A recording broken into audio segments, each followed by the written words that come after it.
Welcome back to the Moonlit Podcast, your before or as you go to bed podcast with me, your host, Sprout Greenway. This week of July 6, 2023, our episode is about the paranormal. One of my very many fascinations. And before we get started, I'd just like to say the phase that our moon is in is the waning gibbous. One of my absolute favorites because I was born under it. But yeah, let's get started with history behind it. The history behind the paranormal. The paranormal itself is more known for ghost hunting. But the actual word itself, paranormal. Oh my gosh. I can't spell for my life right now. But the actual word paranormal means, just basically, if I remember, if I can find it, I don't know.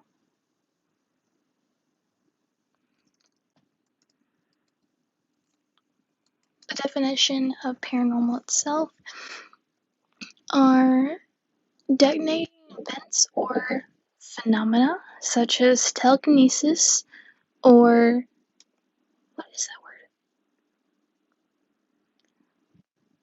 Or a word that means the supposed faculty of perceiving things or events in the future or beyond normal sensory contact.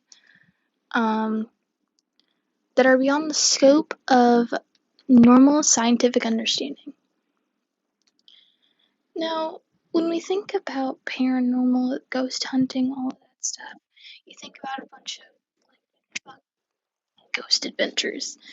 And you might think of Sam and Colby or the Overnight Channel. I know I watch those two quite more often. But it actually more started with getting popular in 2008. But before that, it started getting popular because of the couple Ed and Lorraine Warren.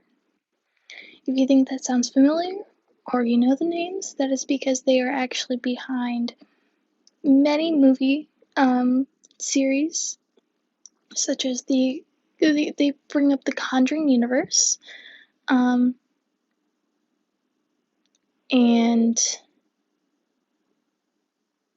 the Amityville horror series. So that brings the Conjuring, Annabelle, those two series of movies are actually in the same universe, but that is because of Ed and Lorraine's work. Ed was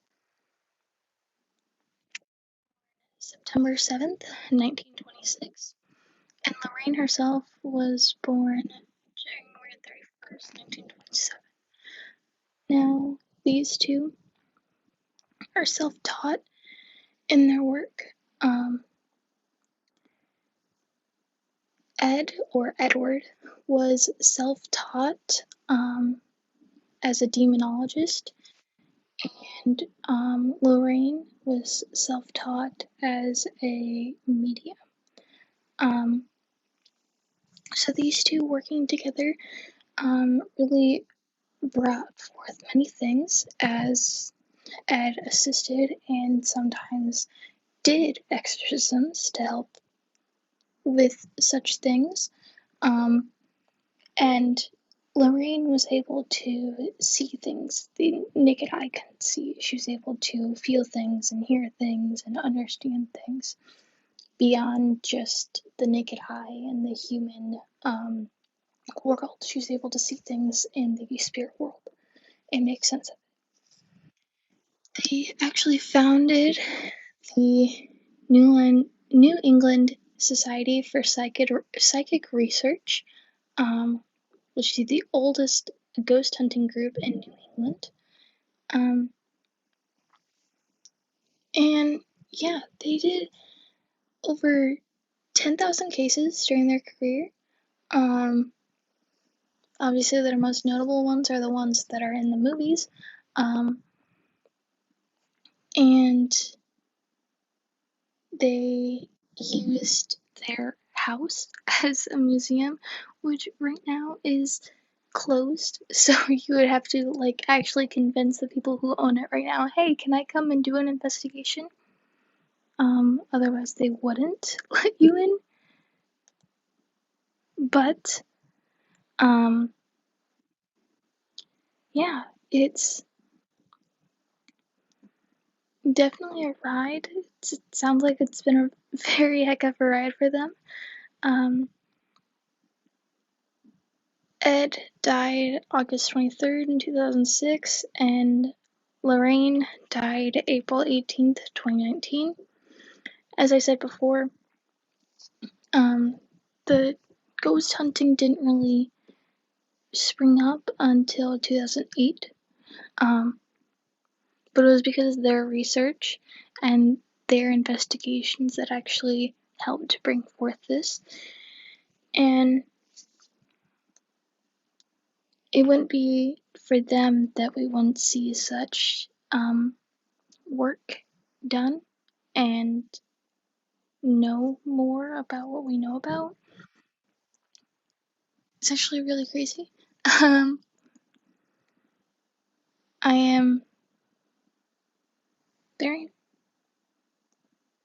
mind blown about it. And they actually have a daughter that is seen in the Conjuring universe, but if I remember her name, I don't remember her name. It is Judy Warren. She got married, but she actually held some of the medium kind of psychic things that Lorraine had held. And it's just she doesn't necessarily do what her parents did, but she does assist in things and help bring professional advice. Yeah, but going into the now of ghost hunting, typically when you think about ghost hunting, you think about a bunch of people with cameras and thermometers, and like if you think of the game, I can't remember what it's called, but there's a ghost hunting game that became popular recently. Well, not recently, but somewhat recently, like not too long ago.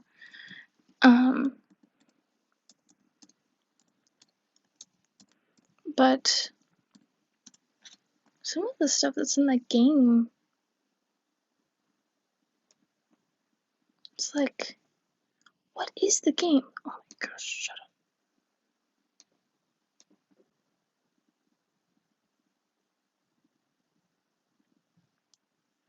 Oh my gosh.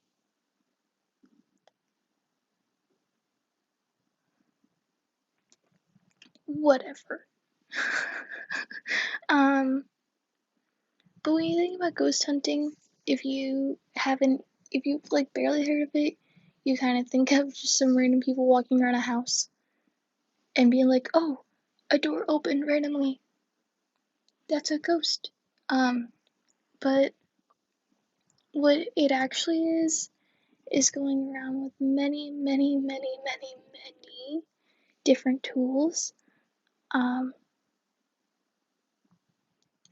Using various tools such as EMF readers, digital thermometers, digital like static video cameras, thermographic,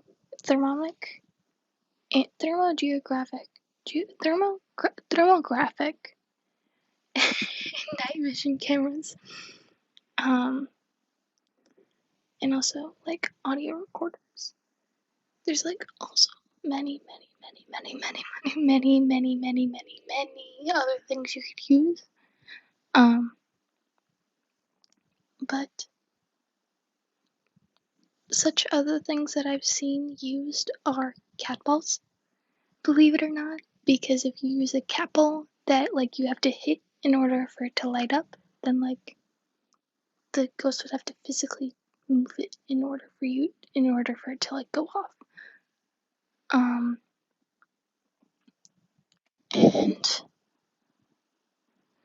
as I mentioned, one of the first things was EMF readers. That is a electromagnetic field meter. The history behind that, and I'm not looking anything up for this because I just know it. The history behind it is scientists thought that within an area, like they figured out with like ghost hunting, that oftentimes within the area of a ghost or a spirit or whatever, there's more electromagnetic field energy. And so typically what these meters are like going from green to red all the way through that scale. And it's like 5 different like colors between that range. And so it tells you how far up. If it's red, then it's like, whoa, okay, there's something right there. But if it's green, it's fine. But other things that need to be wary of is the fact that technology can set these off. So if you go nearby like a TV or a computer or a light switch as well, if you go up near certain things that have like electricity and stuff flowing through them, then it will set it off. But also it's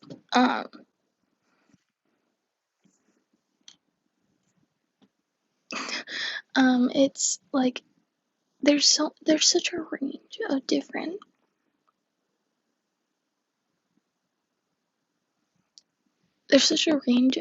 tools that you can use in this like field that will work in some way, shape, or form. You have spirit boxes, which are very well known, because for its static noise and it's like radio. Basically, what a spirit box does, if you don't know what it does, is it is this box, hence spirit box, but it searches through different radio frequencies, and whatever it picks up, if it's not like a radio station, it'll pick up the like spirits in the area telling you something. And depending on like typically what you'll hear from it, if like in between words, just like a static noise, just and you'll hear like hello, it's like that. And you have to make sense of what it's saying. A method that goes along with this is the Estes method that has been brought to light and been recently like starting to get like used among different people. And the Estes method, because typically what happens with the spirit box, if you just have it laying down and it's out in the open, then you'll try to make it make sense. Your brain will try to make it make sense to what's going on around you. And so with the Estes method, it kind of cancels that out. What's supposed to happen is you're supposed to have 2 people, and a rocking chair works best for this, but you have one of them blindfolded and just listening to the spirit box with headphones on. Sitting in a chair, again, rocking chair works best. And they're sitting there listening to this, just saying the words that they hear, as the person who's not listening to it is asking questions and hearing what the other person is saying as responses. So it kind of cancels the whole, like, oh, I think it's saying this because we're in a hospital. Like, but yeah. Also, according to my article, paranormal research dated back to the 19th century. But, who made it popular again? Ed and Lorraine. But honestly, there's so much that goes into this in ghost hunting and paranormal. That's why it's interesting to me, because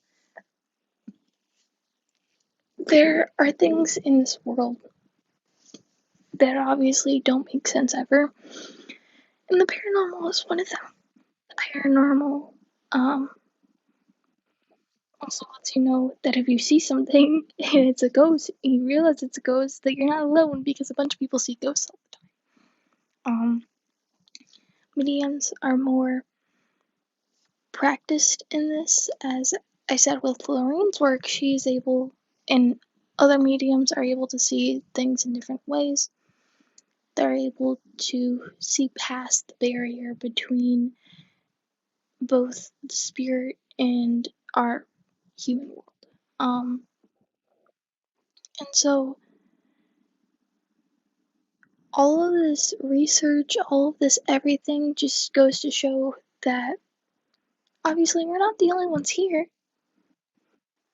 And it might be scary depending on if it's an actual spirit, it's friendly, if it's mean, what happened to it in its past life, if it's like a demon, what it is. But all of these things combined can be brought to light and be helped on. And oh, sorry, I just scrolled down on my. Oh my gosh. This article says one ghost hunting group called a Midwest Haunting, based in Macomb, Illinois, reported that the number of people taking its tours had tripled, jumping from about 600 in 2006 to 1,800 in 2008. So this was talking about how it jumped, but I'm laughing at it. But definitely paranormal investigating and everything about that has taken its jump. Apparently, Harry Price is the first notable paranormal investigator from 1881 to 1948. Dude lived a long time. Okay. And then right after that, Lorraine. Those are the only three notable paranormal investigators are those guys. But that just goes to show exactly the time that these people put in this. And I'm just really interested in it because at some point I would like to go to all of these supposedly haunted places and see for myself what goes on. And I think it'd be crazy if I went to Conjuring House, like, what other places are there? Or like the, whatever, the hotel where Marilyn Monroe passed. What else is there? There's a bunch of other places that I would love to go to. But, obviously,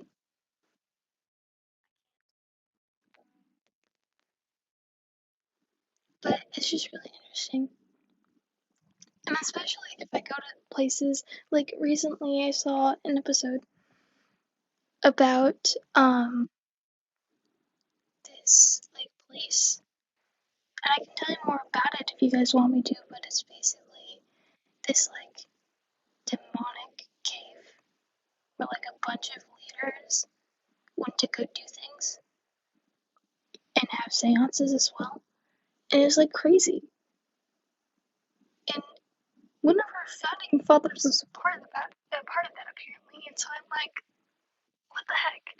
But it's whatever. I can tell you more about it if you want me to.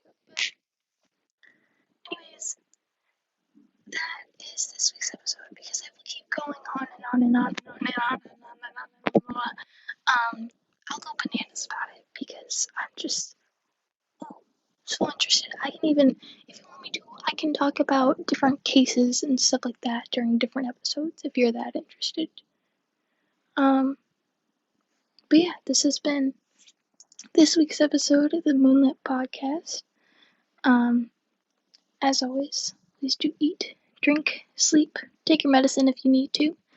Have some good sleep if you're listening to it at nighttime. And as always, look out for the moon for me. Love you guys.